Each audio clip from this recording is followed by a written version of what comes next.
I am the punishment of God. If you had not committed great sins, God would not have sent a punishment like me upon you. Genghis Khan, death didn't follow him, it answered to him. Entire kingdoms collapsed beneath his shadow. But this isn't a story about conquest. It's a study of power and the ruthless clarity behind it. Welcome to Deionos, where timeless philosophy becomes a weapon in modern war. Genghis Khan wasn't just a warlord. He was a philosopher of dominance, a master of chaos, a builder of order, a ruthless unifier of broken tribes and broken men. And everything he did applies to you. This isn't about history.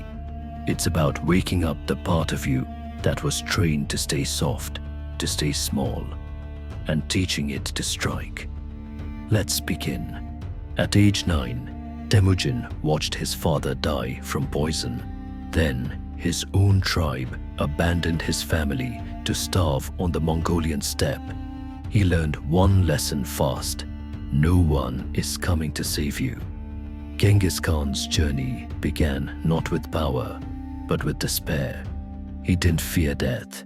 He befriended it, slept beside it, used it as a whetstone for his will.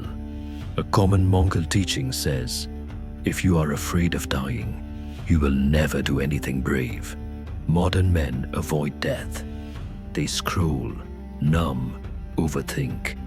They fear the end, so they delay their beginning. The samurai meditated on death daily. Genghis lived like death was behind him, always watching. Stop hiding from mortality. Let it motivate you. Start the business. Walk away from comfort. Say the hard truth. Time is running out. Move. Genghis didn't conquer half the world by accident. He had one goal: unification. Everything else bent to that. He even executed his blood brother, Jamukha, when it threatened unity, not out of cruelty, but conviction.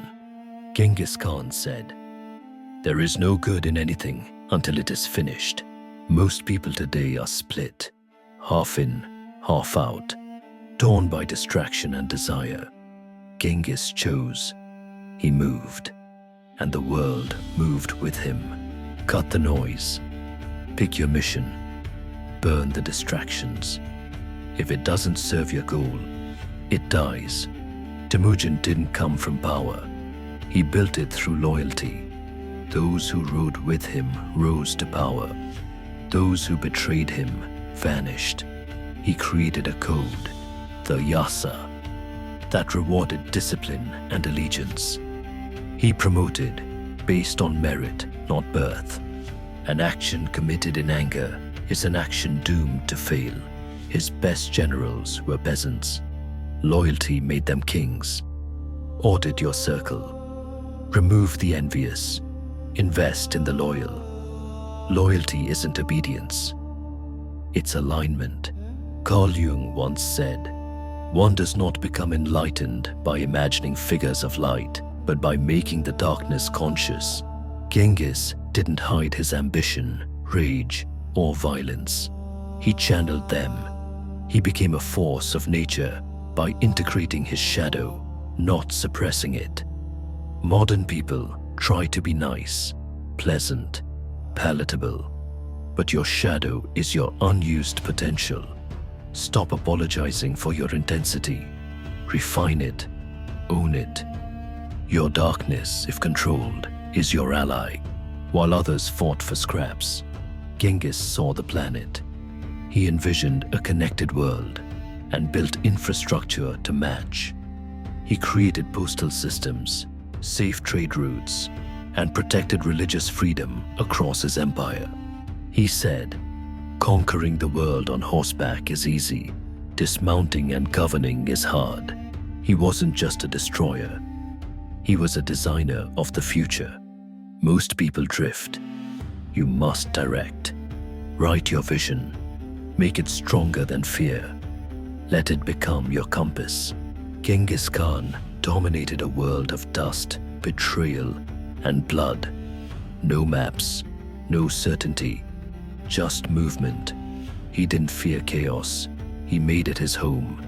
He used feigned retreats to draw enemies into traps. He adapted faster than anyone. In the midst of chaos, there is also opportunity. Train in chaos. Make decisions with incomplete data. Learn how to move while others freeze. Mongol tribes were divided. Petty blood feuds. No cohesion. Genghis shattered old structures and rebuilt from loyalty and merit. He unified warring tribes into one unstoppable force. He turned division into dominance. You are fragmented. Doubt, fear, old stories. Integrate yourself. Align your mind, your body, your will. From fractured to forceful, Genghis Khan endured what would break most: starvation, betrayal, exile, and it made him brutal. He famously said, "It is not sufficient that I succeed. All others must fail." He demanded strength, first from himself, then from everyone else. Seek challenge, fast, fight, speak, train. Discomfort is not your enemy. It's the entrance to greatness. Genghis didn't wait for clarity. He created it. While kings hesitated, he launched winter campaigns, crossed deserts, rewrote geography.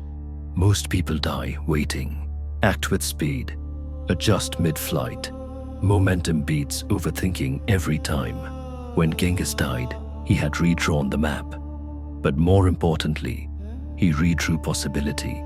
He connected east and west. Commerce surged. Ideas moved. Empires evolved.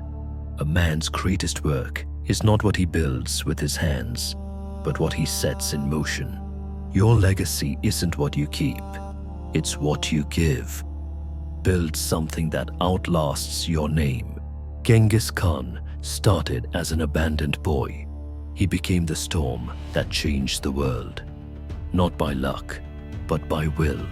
He wielded death, killed fear, united the broken, embraced his shadow, and moved without hesitation. This isn't just a history lesson, it's a mirror. Now, ask yourself, what would your life look like if you did the same? So stop asking the world for permission. Forge yourself in pain. Move with vision. Command the storm. And when your moment comes, do not hesitate. Do not bow. Stand like a god with a sword in his hand. This is Deionos, where timeless philosophy becomes a weapon in modern war.